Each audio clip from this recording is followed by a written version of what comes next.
Hello everyone, my self Hanuman Jahangir, chemistry faculty CLC Sikar. देखो, अपने last lecture में जो है वो problem based on chemical reaction बात कर रहे थे।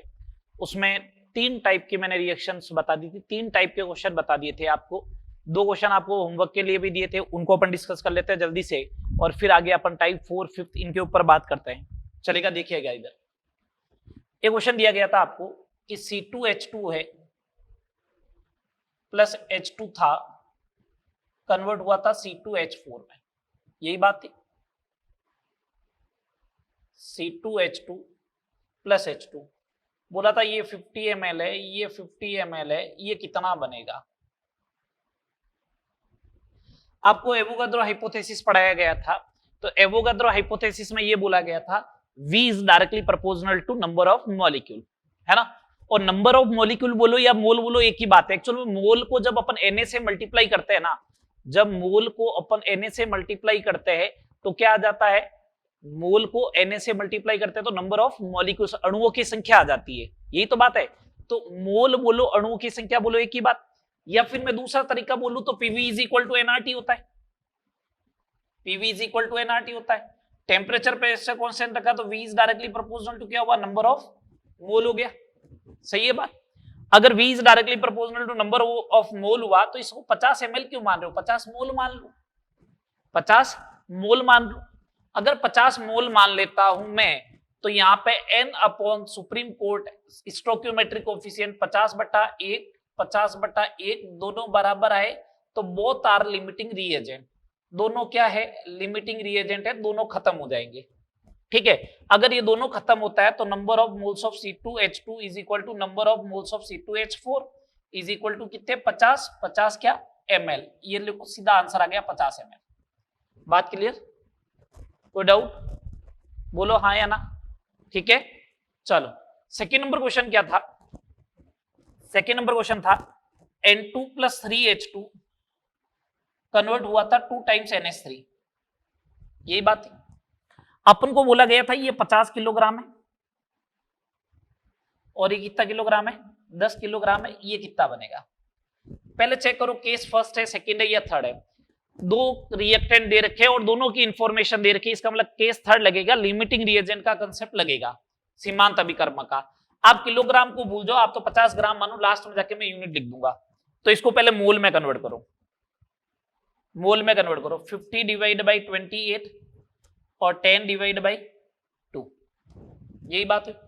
अब अपना अगला काम करते हैं, n divide by SC stoichiometric coefficient, 50 divide by 28, 10 by 2 हो गया 5, 5 डिवाइड बाई 3, 5 डिवाइड बाई 3 जो होगा ये तो होगा 1.6 होगा, 1.6। ये जो होगा वो अप्रोक्सीमेट 2 के आसपास आ रहा है। कितना आ रहा है, 2 के आसपास। तो लिमिटिंग रिएजेंट इज H2। अगर लिमिटिंग रिएजेंट H2 हुआ तो इसका मतलब क्या होना चाहिए कि number of moles of H2 divide by 3 is equal to number of moles of ammonia divide by 2। बराबर कर दो। अगर ऐसा होता है तो number of moles of H2 कितने आ रहे हैं बताओ। Number of moles of H2 आ रहे हैं 5 divide by 3 is equal to ये, तो number of moles of ammonia is equal to कितना, 10/3। तो मास ऑफ अमोनिया कितना हो जाएगा, 10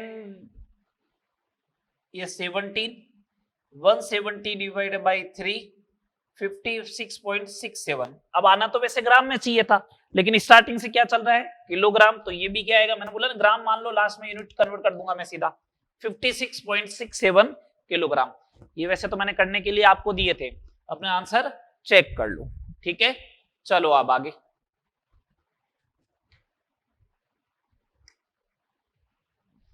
केस 4 बात करते हैं।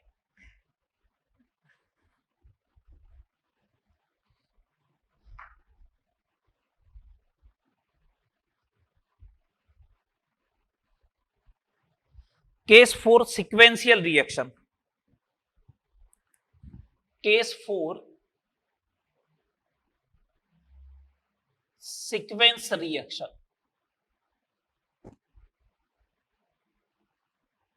श्रेणी अभिक्रियाएं।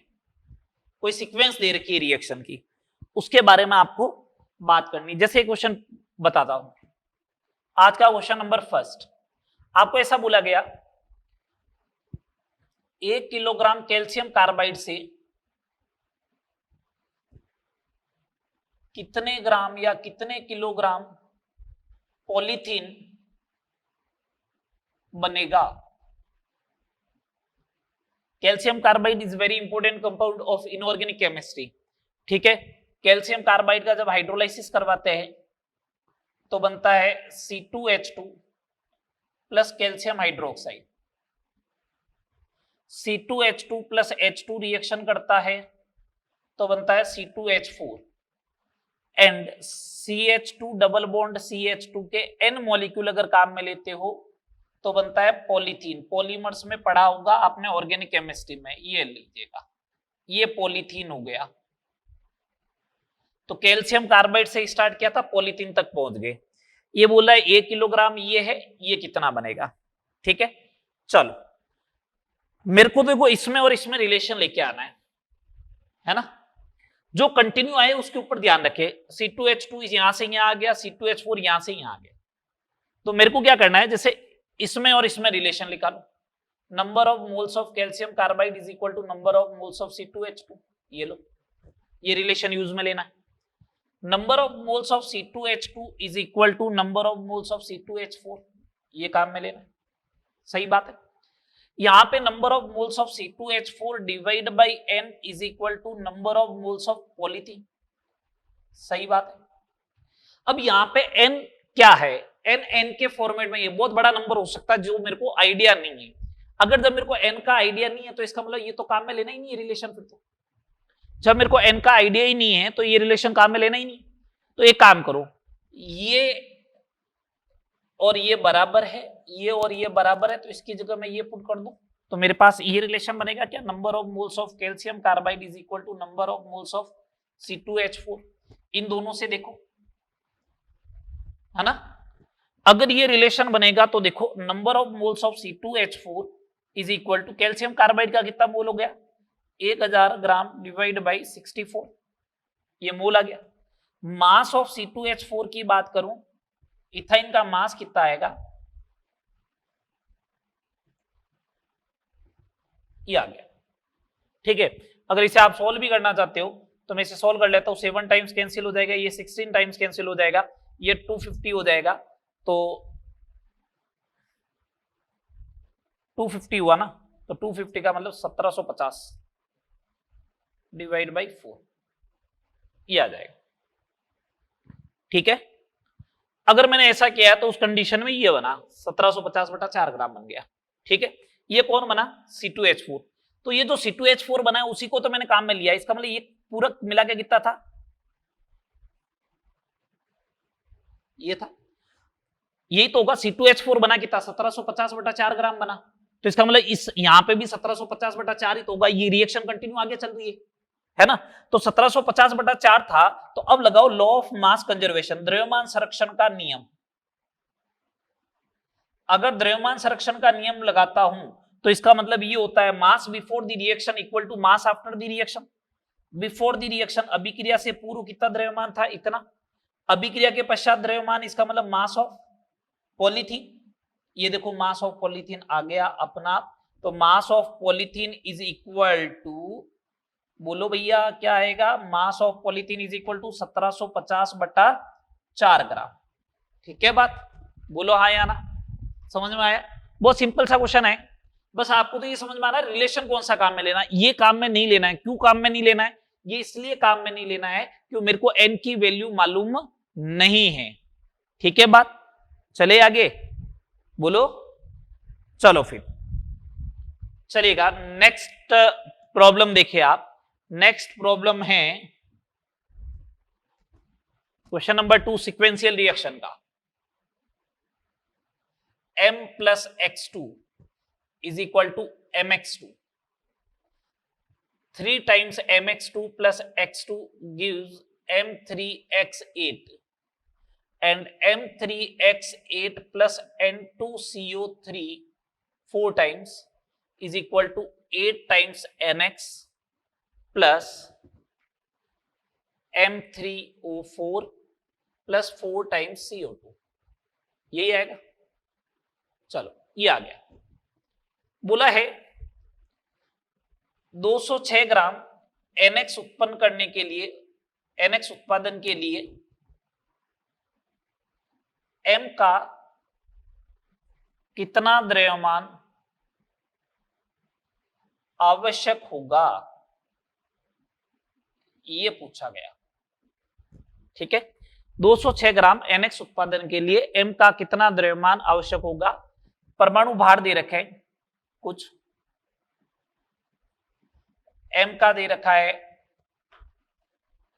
M का दे रखा है 56, N का दे रखा है 23 और X का दे रखा है 80। ये ठीक है बात। चलो इसका सॉल्यूशन देखते हैं। दो जो आगे से आगे चलता है ना, उसको अपन के टारगेट करना है। जैसे ये MX2 को टारगेट करूंगा, MX2 आगे गया M3X8 में, तो M3X8 और NX में टारगेट करना है। बाकी साइड प्रोडक्ट को अपन को गोली मारो। फर्स्ट वाली इक्वेशन से मेरे को ये मालूम चल रहा है number of moles of M is equal to number of moles of MX2, ये फर्स्ट वाली इक्वेशन से। चलो सेकेंड वाली इक्वेशन से number of moles of MX2 divide by 3 is equal to number of moles of M3X8, सही बात। और last वाली इक्वेशन से number of moles of M3X8 is equal to number of moles of NX divide by 8। इसकी जगह पे मैं ये ले जाके पुट कर दूं NX बाई 8, है ना। तो इन दोनों से क्या कंक्लूजन आने वाला है, इन दोनों से कंक्लूजन ये आने वाला है number of moles of MX2 divide by 3 is equal to number of NX divide by 8। और MX2 की जगह 3/8 हो जाएगा और ये यहां ले जाके पुट करो तो क्या कंक्लूजन निकलने वाला है, number of moles of M is equal to 3/8 number of moles of NX। आ रही बात समझ में, ये देखो सारे आपके सामने। अब number of moles of M is equal to 3/8, number of moles of NX चाहिए 206 ग्राम है, divide by molecular weight, N का कितना 23 और X का 80, 103। इसका मतलब कितना बन गया 2 से डिवाइड बाई हो गया 3/4।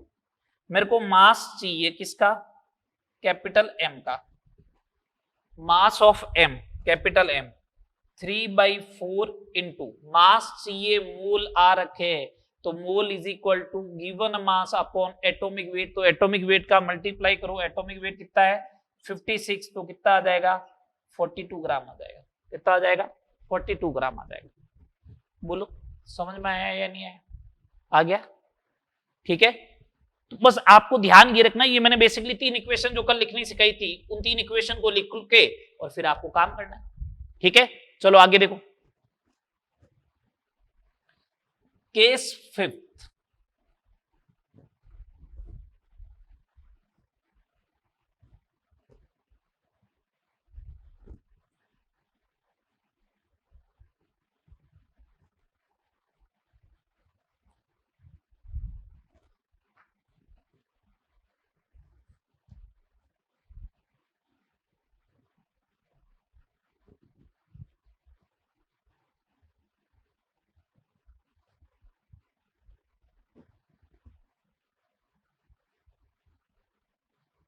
चले आगे। चलो last case, case number 5।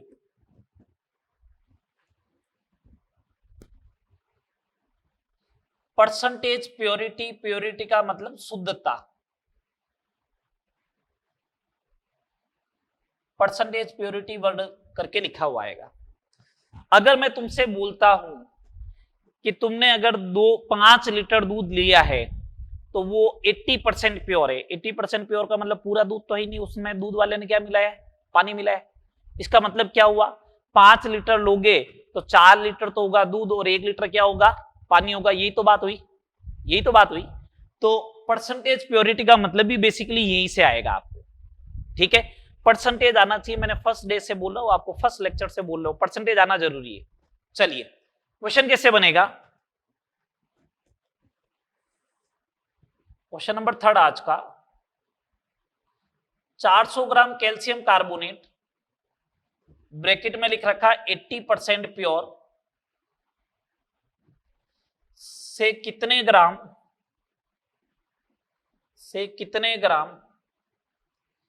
Calcium oxide उत्पन्न होगा, ये है क्वेश्चन, है ना। चलो अब इसको करते हैं सोल्व। मेरे को एक बात बताओ सिंपल सा, कैल्शियम कार्बोनेट है, कैल्शियम ऑक्साइड प्लस CO2 बनेगा, ठीक है। मेरे को तो ये मालूम है number of moles of calcium carbonate is equal to number of moles of calcium oxide. ये फर्स्ट टाइप की प्रॉब्लम है। कौन से टाइप की प्रॉब्लम है? फर्स्ट टाइप की प्रॉब्लम है। अगर आपको ये मालूम चल जाए कैल्शियम कार्बोनेट है कितना, 400 ग्राम का सैंपल है, उसमें से 80% क्या है? प्योर है। तो ये काम करो ना, पहले 400 का 80% कैलकुलेट कर लो। ये लो मैंने साइड में कैलकुलेट कर लिया, 320 ग्राम कैल्शियम कार्बोनेट होगा। मोल कैलकुलेट कर लो, 320 डिवाइड बाय कैल्शियम कार्बोनेट का 3.2 मोल, बस काम हो गया ना, इज इक्वल टू 3.2 मोल। तो मास ऑफ कैल्शियम ऑक्साइड जो होगा 3.2 इंटू 56 ग्राम, ये आ जाएगा। सॉल्व कर लेना इसको। अरे बहुत सिंपल सा है, बस 400 ग्राम नहीं लेना, 320 ग्राम लेना। क्यों लेना 320 ग्राम? क्योंकि 80% ही तो प्योर है। तो कैल्शियम कार्बोनेट तो रियलिटी में कितना है? 320 ग्राम ही तो है। अरे हाँ या ना, समझ में आ रहा है ना? बोलो, बहुत सिंपल सा क्वेश्चन है। चले आगे। चलो इसी से रिलेटेड क्वेश्चन एक और देखते हैं। इस बार प्योरिटी दे रखी थी, इस बार क्वेश्चन में पूछी जाएगी। जैसे 100 ग्राम कैल्शियम कार्बोनेट सैंपल का मतलब कुछ इंप्योरिटी भी होगी, को गर्म करने पर एनटीपी पर CO2 का 16.8 लीटर प्राप्त होता है।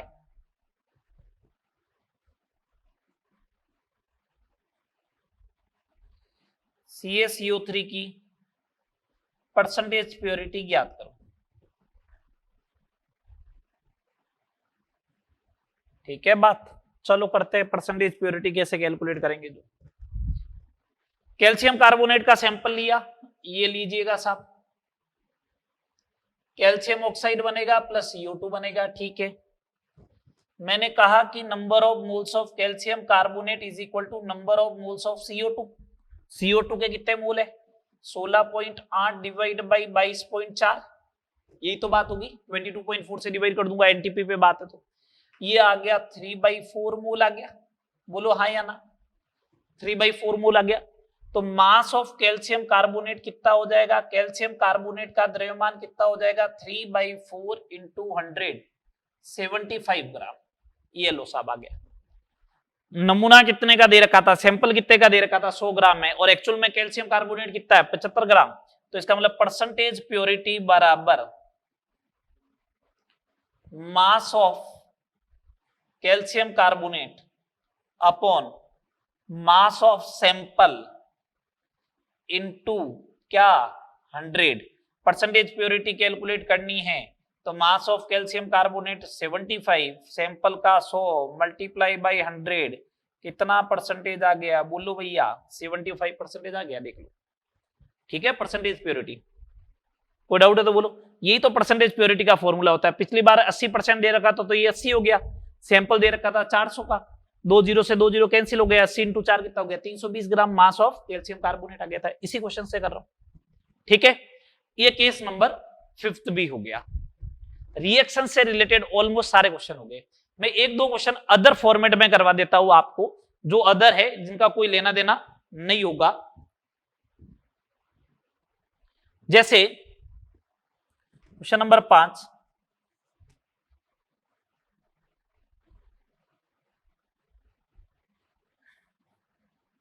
जिंक की समान मात्रा की अभिक्रिया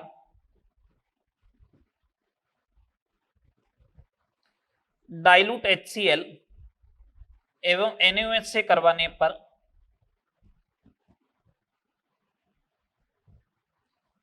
उत्पादित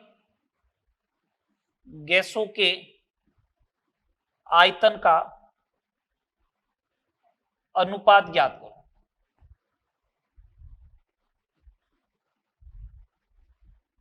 ये पूछा गया। तो इस क्वेश्चन का सबसे बड़ा टास्क जो है ना वो ये है कि जिंक की आपको डाइल्यूट HCl और NaOH के साथ रिएक्शन मालूम हो। इस क्वेश्चन का सबसे बड़ा टास्क तो ये है। मैंने कहा चलो देखते हैं। जिंक है HCl के साथ। जिंक आपने इनऑर्गेनिक में पढ़ा है कि जिंक जो होता है वो एम्फोटेरिक मटेरियल होता है, एम्फोटेरिक मेटल होता है, उभयधर्मी धातु होता है। उभयधर्मी धातु की ये विशेषता होती है कि वो डाइल्यूट HCl के साथ और NaOH के साथ अभिक्रिया कर क्या कौन सी गैस रिलीज करता है? H2। हाइड्रोजन बनाने का मेथड भी है। देखो आप ऐसे याद रखो, वहां पे आया तो वापस ये यूज आया, इधर यूज आ रहा है तो वापस मालूम चलना चाहिए अच्छा इसका एम्फोटेरिक नेचर है। कौन कौन से धातु एम्फोटेरिक होते हैं? बेरिलियम भी होता है, एल्यूमिनियम भी होता है, जिंक भी होता है, टिन भी होता है, लेड भी होता है। ठीक है, तो Zn प्लस HCl अगर ये रिएक्शन करेगा तो ZnCl2 प्लस कौन सी गैस रिलीज करेगा? H2। जिंक की समान मात्रा बोलिए तो जिंक तो सेम है, एक ही है। इधर मैंने Zn कर रखा, NaOH रखा, 2 NaOH ले लो, Na2ZnO2 sodium zincate plus H2 बनेगा। हाइड्रोजन के मोल बताओ, दोनों में जिंक का एक एक मोल रखा तो हाइड्रोजन का भी तो एक एक मोल आया, तो वॉल्यूम ऑफ हाइड्रोजन जो आएगा, hydrogen is directly proportional to number of moles of H2। तो VH21 divide by VH22 is equal to number of moles of hydrogen in 1 divide by number of moles of hydrogen in 2। इन दोनों में hydrogen के कितने मोल बन रहे हैं? एक एक, तो 1:1। समझ में आ रही है बात? 1:1। इंपॉर्टेंट क्वेश्चन है, अच्छा क्वेश्चन है। ठीक है, नेक्स्ट क्वेश्चन देखिए।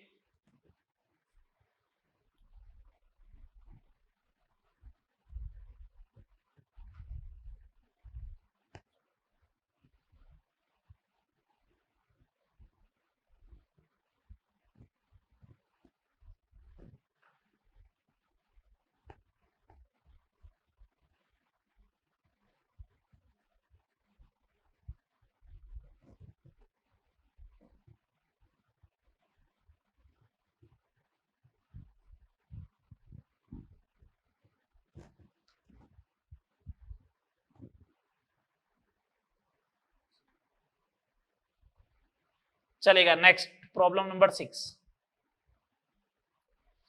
CH4 प्लस H2 है, इसके मिश्रण है 50 ml।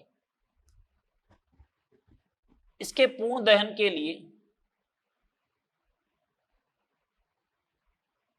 पूर्ण दहन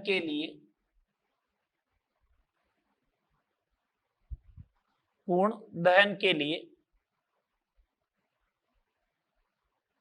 25 ml ऑक्सीजन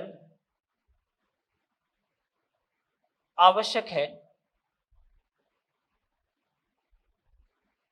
तो आयतन अनुसार H2 का प्रतिशत ज्ञात करो। ये क्वेश्चन दिया गया। ठीक है, समझो इस क्वेश्चन को कैसे करना है। CH4 अलग लिखो प्लस O2 लिखो, कन्वर्ट होगा CO2 प्लस 2 टाइम्स H2O, तो यहां 2O2 चाहिएगा। H2 प्लस हाफ O2 लिखो, कन्वर्ट होगा H2O। मैंने अभी तुम्हें समझाया था वॉल्यूम बोलो या मोल बोलो एक ही बात है, तो इस वॉल्यूम को मैं मोल मान लेता हूं। मान लिया ये x मोल है, तो ये 50 माइनस x हो जाएगा। सही बात। तो ये कितना चाहिएगा? 2x, और ये कितना आएगा? 50 माइनस x बाई 2।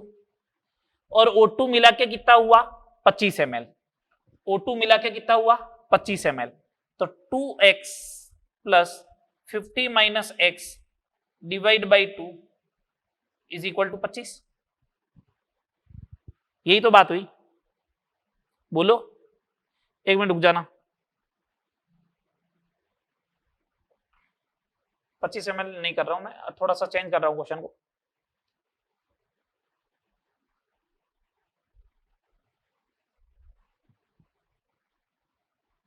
चालीस ml कर रहा हूं। ये कर दिया मैंने 40। तो करो क्वेश्चन को सोल्व। 2x 50 बटा 2 25 minus x by 2 is equal to 40। 2x में से x बाई 2 गया तो डेढ़ बच गया। डेढ़ का मतलब 3x by 2 is equal to 15, तो x बराबर 10, x बराबर 10 ml आ गया, ये 10 ml आ गया, इसका मतलब CH4 10 ml है, तो H2 कितना हो जाएगा 40 ml, बोलो हाँ या ना, आ गया 40 ml। तो परसेंटेज ऑफ H2 कितना होगा 40/50 इंटू 100 इज इक्वल टू कितना परसेंटेज 80%। कितना परसेंटेज आ जाएगा 80% आ जाएगा, ठीक है बात, 80% आ जाएगा। सिंपल सा काम किया मैंने 50 ml को 50 मोल मान लिया, तो इसका x हो गया, इसका 50 माइनस x हो गया, ठीक है। फिर इसके x के लिए इसका 2x चाहिए, इसका आधा चाहिएगा, तो वॉल्यूम ऑफ O2 आ गया या ऑक्सीजन के मोल आ गए, उसको 40 के बराबर कर दिया, x की वैल्यू आ गई। ये क्वेश्चन नीट 2018 का क्वेश्चन है, अच्छा क्वेश्चन है ये भी।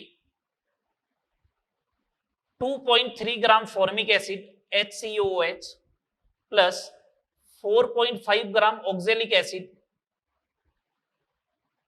को सांद्र H2SO4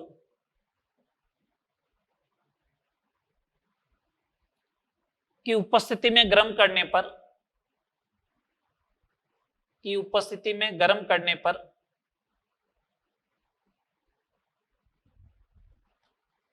उत्सर्जित गैसों को KOH से गुजारने के पश्चात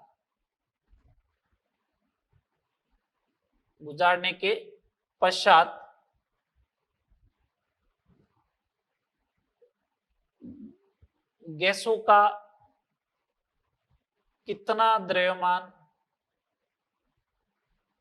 होगा। इस क्वेश्चन का सबसे इंपॉर्टेंट टास्क जो है ना, वो आपको ये मालूम होना चाहिए कि फॉर्मिक एसिड कंसंट्रेट H2SO4 की प्रेजेंस में कैसे रिएक्शन करता है और ऑक्जेलिक एसिड कैसे करता है। इनऑर्गेनिक के अंदर अगर आपने कार्बन फैमिली पढ़े हैं तो कार्बन के 3 ऑक्साइड होते हैं, कार्बन मोनोऑक्साइड, कार्बन डाइऑक्साइड और कार्बन सब ऑक्साइड, ठीक है, तीनों इंपॉर्टेंट है, बनाने के मेथड, उनकी प्रॉपर्टी वगैरह सब इंपॉर्टेंट है। तो वहां पे ये रिएक्शन आई थी HCOOH in the presence of concentrated H2SO4। concentrated H2SO4 dehydrating agent होता है, निर्जली कारक होता है, तो निर्जली कारक होगा तो वाटर बाहर निकाल दो तो CO प्लस H2 बन जाएगा, तो गैस अपने काम की ये हो गई। चलो आगे चलो, ऑक्जेलिक एसिड लिया, ये ऑक्जेलिक एसिड है, कंसंट्रेटेड H2SO4 लिया, H2O बाहर निकालो, CO gas plus CO2 gas plus H2O, ये लो, ठीक है बात। अब सुनना आगे बात को, आगे। अब ये बोला गया कि जो गैसें उत्सर्जित हुई CO CO CO2 ये उत्सर्जित हुई, ठीक है, इनको किससे पास करवाया KOH से, इसका मतलब CO gas plus CO gas plus CO2 gas. ये CO गैस कौन सी है जो फॉर्मिक एसिड से आई, ये CO गैस कौन सी है जो ऑक्जेलिक एसिड से आई। इसको अगर KOH से पास करवाओगे, KOH नेचर में कैसा होता है बेसिक होता है, ये लो। CO2 कैसा होता है एसिडिक होता है, एसिड और बेस आपस में एक दूसरे के जानी दुश्मन है, तो आपस में रिएक्ट कर जाएगा, तो बचेगा क्या CO gas plus K2CO3, solid हो गया, ये तो सॉल्ट बन गया।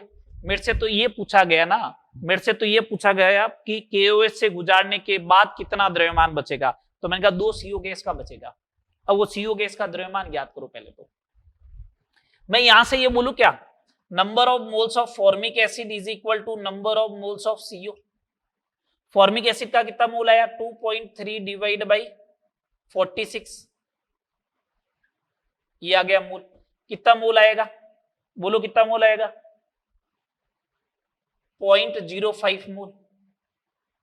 इधर क्या होगा नंबर ऑफ ऑक्जेलिक एसिड के moles is equal to number of moles of CO, ये भी कितने होंगे 4.5 डिवाइड बाई 90 मींस 0.05 मोल। तो ये 0.05 मोल, ये भी 0.05 मोल, तो number of moles of CO total कितना हो जाएगा 0.05 plus 0.05 is equal to 0.1 mole. Number of moles of CO आ गया, तो मेरे को मास चाहिए of carbon monoxide 0.1 into 28 is equal to 2.8 gram. ये क्वेश्चन आया था। सिंपल सा क्वेश्चन है ये, तो मैंने किया तब आपको 3-4 मिनट सारी चीजें समझाइए, तब 3-4 मिनट टाइम लगा। आप खुद करते तो 1 सेकंड में हो जाता।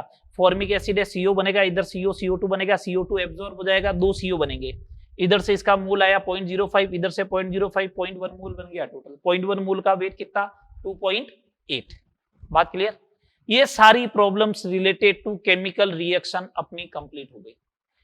मैंने आपको मोल के अभी तक जितने भी पढ़ाए हैं, ठीक है, ये 5th नंबर लेक्चर चल रहा है अपना फिजिकल केमिस्ट्री का, तो इस 5th नंबर लेक्चर तक 7 प्रॉब्लम तो आज करवा दी मैंने। हर लेक्चर के अंदर कम से कम एटलीस्ट 15-16 प्रॉब्लम करवाई मैंने आपको, तो इसका मतलब 60+ प्रॉब्लम तो मैं करवा चुका हूं। 60+ का डबल अगर आप कर देते हो 120 प्रॉब्लम, तो 180 प्रॉब्लम तो कर दोगे आप। 180 प्रॉब्लम अगर मूल से रिलेटेड तुम लोगों ने कर ली दिमाग लगाते हुए, फर्स्ट लेवल लास्ट लेवल से, तो 100% आपको कोई भी क्वेश्चन सही करने से नहीं रोक सकता है। ठीक है, बस आप अपना दिमाग लगाते हुए जैसा बोल रहा है वैसा करते जाए। रिएक्शन नहीं आती तो इनऑर्गेनिक में देखे, याद करने की ट्राई करें, क्योंकि इनऑर्गेनिक में आपने याद की है ना, तो वहां पे याद करने की ट्राई करें। ठीक है बात, चले अब आगे। चलो इस मोल कंसेप्ट का लास्ट पार्ट की बात कर रहे हैं।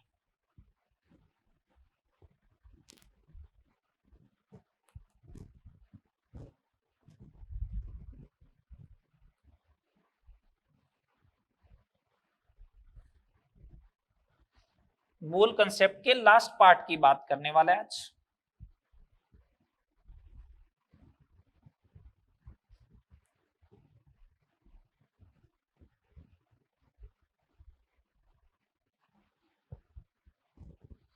सुनो, एक तो मैं आपको atomic weight, molecular weight, equivalent weight ये भी नहीं पढ़ा रहा हूं, ये रेडॉक्स में पढ़ाऊंगा। एक एस्टिमेशन ऑफ एलिमेंट वो भी किस में पढ़ाऊंगा, रेडॉक्स में पढ़ाऊंगा। तो ये 4 topic, estimation of element, nitrogen का प्रतिशत कितना होगा, सल्फर का कितना होगा, कार्बन का कितना होगा, हाइड्रोजन का परसेंटेज, इन सब के ऊपर एक के क्वेश्चन जो है वो अपन रेडॉक्स में देखेंगे। एस्टिमेशन ऑफ एलिमेंट एक, एटॉमिक वेट, मॉलिक्यूलर वेट और इक्विवेलेंट वेट डिटरमिनेशन करने के मेथड है, उनको भी अपन कहां पे देखेंगे, उनको भी कहां पे देखेंगे अपन, रेडॉक्स में देखेंगे। ठीक है, वहां पे 2 लेक्चर अपन इसी में लगाएंगे पूरे रेडॉक्स में। ठीक है बात, तो इन टॉपिक को तो आपको बिल्कुल पैनिक नहीं होना कि ये तो करवाया ही नहीं, तो इसके क्वेश्चन अगर मोल में दे रखे तो उसे आप स्किप कर देना, अभी नहीं करने। वो कब करोगे, जब मैं रेडॉक्स में तुम्हें ये टॉपिक पढ़ा दूंगा। तो अब सर टेस्ट में आ गया, तो टेस्ट में भी नहीं आएगा। ठीक है, टेस्ट में कब आएगा, जब रेडॉक्स होगा तब उसके साथ आएगा, अदरवाइज नहीं। बात क्लियर? चलो अब अपन इसके लास्ट पॉइंट पे आते हैं, कंसंट्रेशन टर्म्स। कंसंट्रेशन टर्म्स, सांद्रता के पद।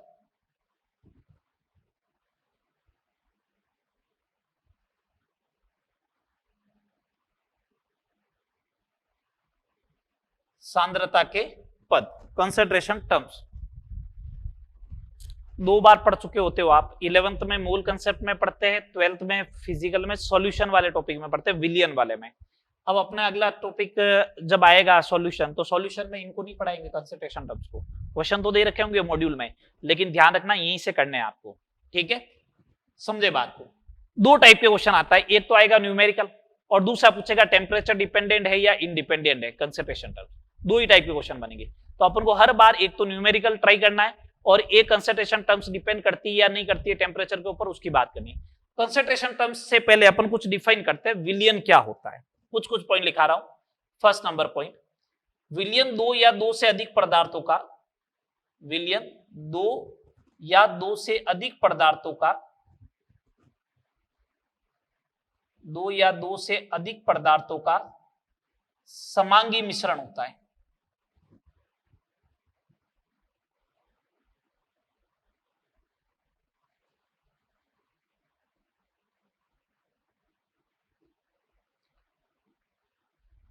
विलियन 2 या 2 से अधिक पदार्थों का क्या होता है, समांगी मिश्रण होता है। समांगी का मतलब क्या, होमोजीनियस।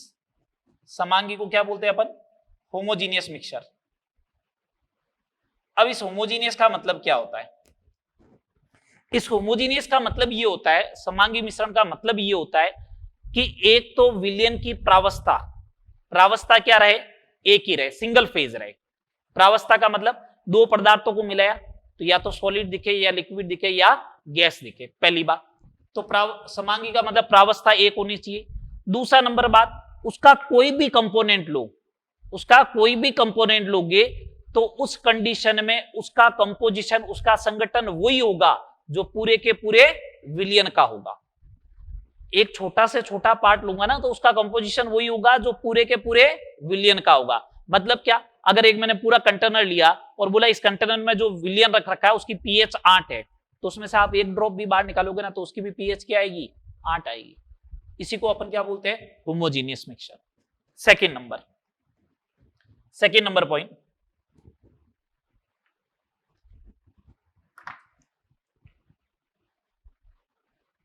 विलियन दो या दो से अधिक पदार्थों का समांगी मिश्रण होता है। विलियन के दो घटक होते हैं, विलियन के दो घटक होते हैं। कौन कौन से भैया, विलियन के दो घटक होते हैं, एक तो होता है विलेय और एक होता है, विलेय मतलब सॉल्यूट, और एक होता है विलायक। विलायक मीन्स सॉल्वेंट।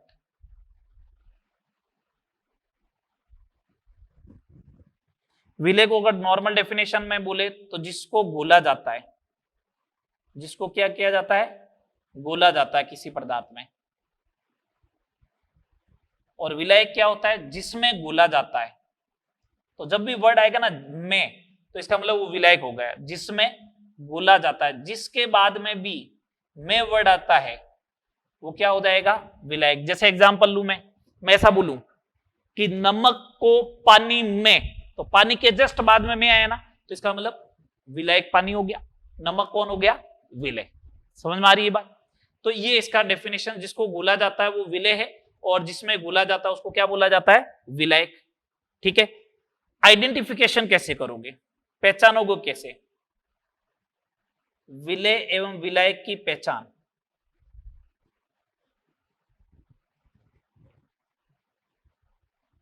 दो केस है अपने पास, विलेय एवं विलायक की पहचान के दो केस है। केस फर्स्ट, दोनों की भौतिक अवस्थाएं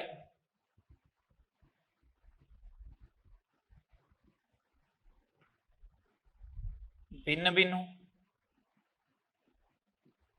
दोनों की भौतिक अवस्थाएं क्या हो, फिजिकल स्टेट भिन्न भिन्न हो।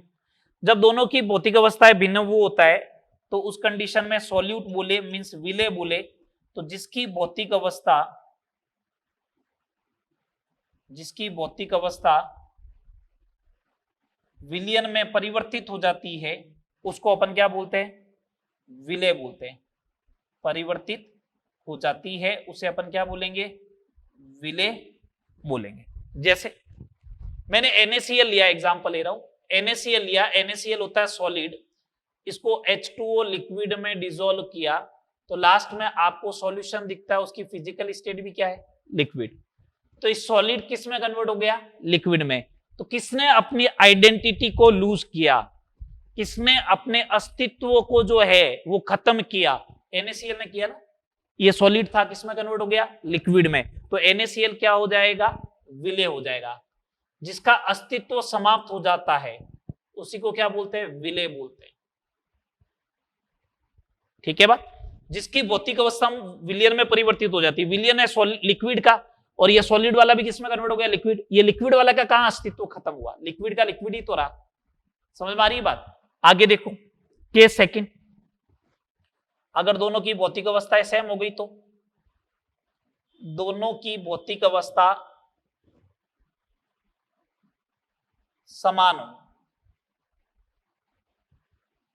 अगर दोनों की भौतिक अवस्था समान होती है उस कंडीशन में सॉल्यूट या विलेय वो होता है जो कम मात्रा में हो, और सॉल्वेंट वो होता है, विलायक वो होता है जो कौन सी मात्रा में हो, अधिक मात्रा में हो। समझ में आ गई बात। ये आइडेंटिफाई करने का तरीका हो गया। पॉइंट नंबर 4, विलेय का जो द्रव्यमान होगा, सॉरी विलियन का, ये काम आएंगे पॉइंट जो लिखा रहा हूं, विलियन का द्रव्यमान जो होगा वो विलेय का द्रव्यमान प्लस विलायक के द्रव्यमान के बराबर होगा। ठीक है, बात आ गई समझ में। नेक्स्ट पॉइंट, किसी विलियन का नाम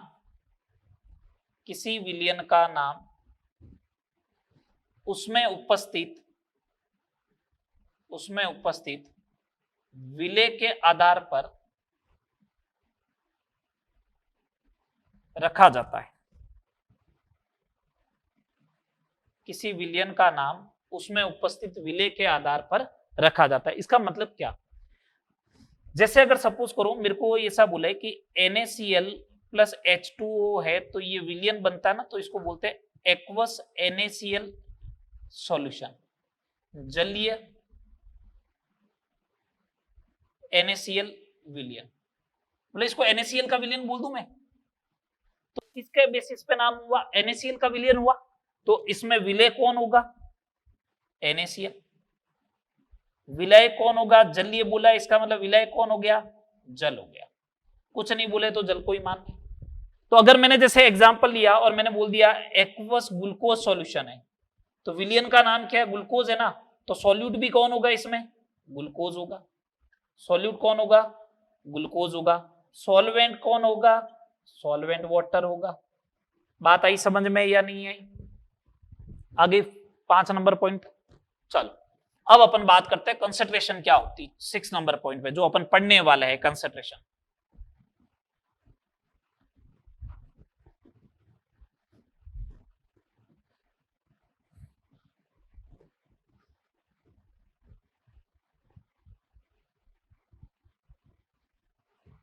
और फिर अपन पढ़ेंगे सांद्रता के पद कौन कौन से होते हैं।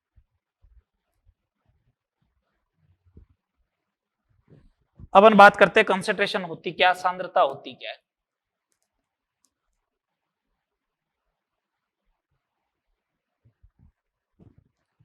सांद्रता कंसंट्रेशन, किसी विलियन में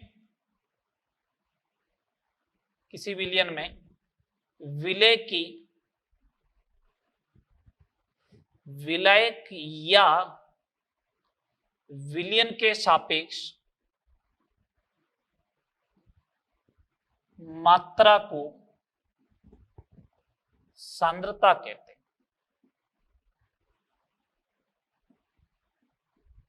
किसी विलियन में विलायक या विलियन के सापेक्ष मात्रा को सांद्रता कहते हैं। इसका मतलब ऐसा बोल दूं मैं कि कंसंट्रेशन क्या है, relative amount of solute with respect to solvent और सोल्यूशन। सॉल्वेंट या सोल्यूशन के रेस्पेक्ट में सॉल्यूट की कितनी मात्रा है उसी को अपन क्या बोलेंगे, सांद्रता बोलेंगे। आ रही बात समझ में, सुनना बात को ढंग से, या तो विलायक होगा या विलियन होगा। तो इसका मतलब अगर मेरे को सांद्रता की डेफिनेशन लिखनी है तो मैं फॉर्मूला लिखना है तो ऐसा लिख दूं, विलेय की मात्रा बट्टा विलायक की मात्रा या विलियन की मात्रा। सिर्फ एक ही केस में विलायक आएगा, बाकी सब में क्या आएगा, विलियन आएगा। अगर विलेय की रिलेटिव मात्रा विलेय की सापेक्षिक मात्रा ज्यादा हो, सापेक्षिक मात्रा ज्यादा हो, तो ऐसे विलियन को बोलते हैं सांद्रित विलियन। कैसा विलियन बोलते हैं, सांद्रित विलियन, कंसंट्रेटेड सॉल्यूशन, कंसंट्रेटेड सॉल्यूशन। और अगर विलेय की सापेक्ष मात्रा कम हो, विलेय की सापेक्ष या सापेक्षिक मात्रा अगर कम हो तो ऐसे को बोलते हैं तनु विलियन, डाइल्यूट सॉल्यूशन। तो ये जब भी डाइल्यूट वगैरह ऐसे वर्ड लिखे हुए आए ना तो आपको समझ आना है कि डाइल्यूट है इसका मतलब विलेय की सापेक्षिक मात्रा क्या है, कम। कंसंट्रेटेड है इसका मतलब विलेय की सापेक्ष मात्रा क्या है, ज्यादा है। बात क्लियर, बोलो हाँ या ना। ओके ठीक है, चले अब आगे। अब कंसंट्रेशन टर्म्स देखते हैं, 6-7 कंसंट्रेशन टर्म्स है। नॉर्मेलिटी अभी नहीं पढ़ेंगे, H2O2 अभी नहीं पढ़ेंगे, इन दोनों को पढ़ेंगे कहां पे, रेडॉक्स में। ठीक है चलो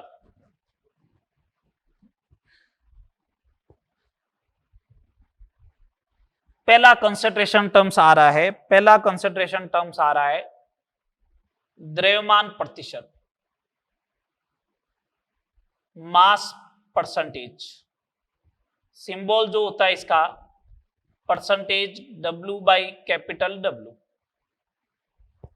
दो परसेंट का मतलब क्या होता है? प्रतिशत। पर शतक, शतक बोलते हैं 100 को।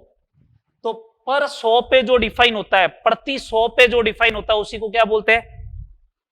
द्रव्यमान प्रतिशत। अब सुनना बात को, जिसके रेस्पेक्ट में सापेक्ष, जिसके रेस्पेक्ट में या जिसके सापेक्ष डिफाइन हो रहा है वो क्या है? 100 है।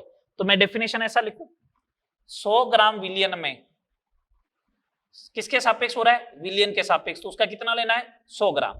तो 100 ग्राम विलियन में उपस्थित विलेय की मात्रा को, विलेय की मात्रा ग्राम में, मात्रा को द्रव्यमान प्रतिशत कहते हैं। बस ये आ गया। फॉर्मूला क्या आ जाएगा? परसेंटेज W/W का इज इक्वल टू विलेय का द्रव्यमान अपॉन विलियन का द्रव्यमान इंटू 100। अगली बात समझ, ये हो गया। अब एक बात ध्यान रखे, एक बात थोड़ी ध्यान रखना, वॉल्यूम जो होता है, आयतन, तापमान पर निर्भर करता है।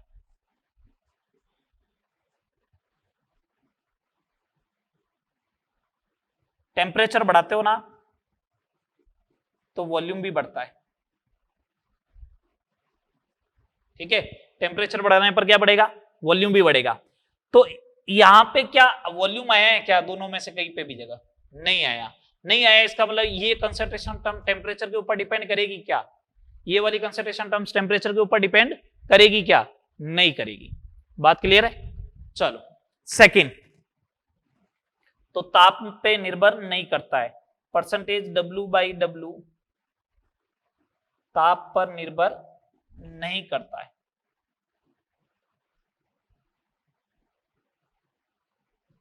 Second,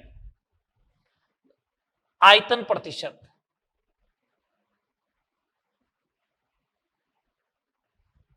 percentage small v upon capital V। ये तो डेफिनेशन सेम हो जाएगी।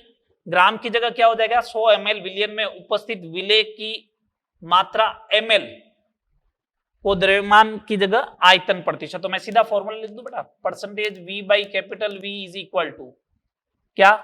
विलेय का आयतन ml में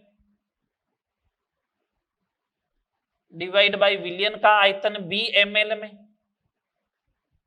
इनटू क्या? 100। ये लो, ये फॉर्मूला हो गया सीधा सा।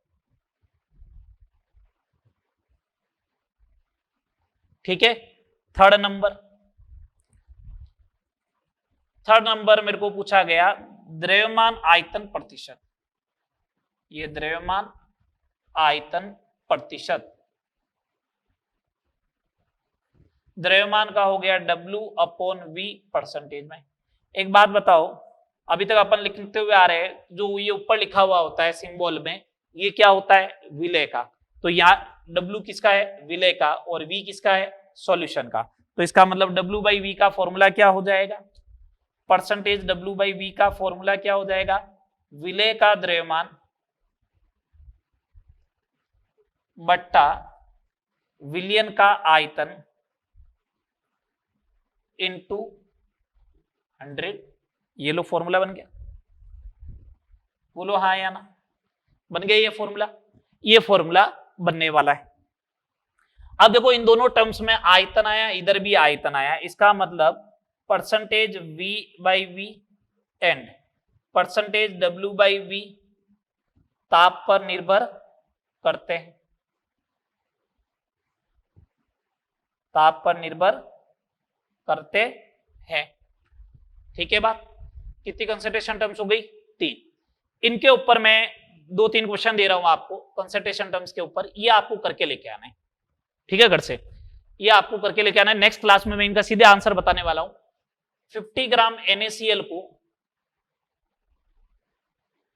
150 ग्राम जल में घोला गया तो NaCl का द्रव्यमान प्रतिशत ज्ञात करो।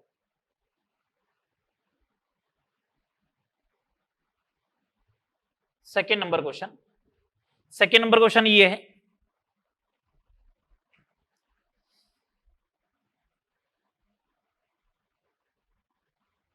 हंड्रेड ग्राम विलेय को 300 ग्राम जल में घोला गया, यदि विलयन का घनत्व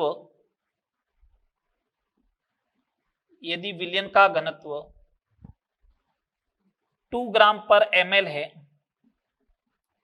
तो विलेय का परसेंटेज W/V ज्ञात करो।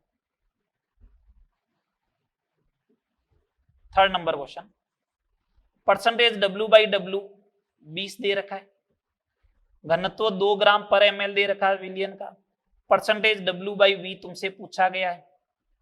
ये 3 क्वेश्चन आपको करके लेके आने हैं। 3 कंसंट्रेशन टर्म्स हो गई, 4 कंसंट्रेशन टर्म्स बची है। कौन कौन सी? अगली कंसंट्रेशन टर्म्स होगी ppm, मोल फ्रैक्शन, मोलिलिटी और मोलारिटी। इन 4 कंसंट्रेशन टर्म्स को अपन नेक्स्ट लेक्चर में स्टार्ट करेंगे। ठीक है बेटा, ये 3 क्वेश्चन आपको करके लेके आने, मैं इनका आंसर बताऊंगा आते ही नेक्स्ट लेक्चर के अंदर, और यहां तक आप कंसंट्रेशन टर्म्स को अच्छे से कर ले। Okay, thank you.